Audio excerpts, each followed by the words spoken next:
How to enable or disable allow all apps to be cast for Smart View screen mirror on the Samsung Galaxy S25, S25 Plus, or the S25 Ultra. First, let's go back to your home screen by tapping on the home button to return back to the home screen. Okay, after that, swipe down at the top to open up Quick Settings. In here, tap on the Settings icon. Then we scroll down and tap on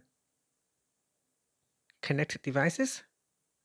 Now go down, then tap on Smart View, and then tap on the More button at the top here, and tap on Settings.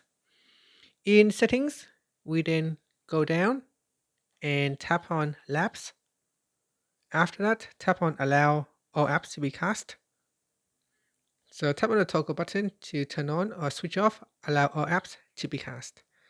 And finally, you can tap on the back key or tap on the home button to return back to the home screen. And that's it. Thank you for watching this video. If you find the video helpful, please like and subscribe to my channel for more videos.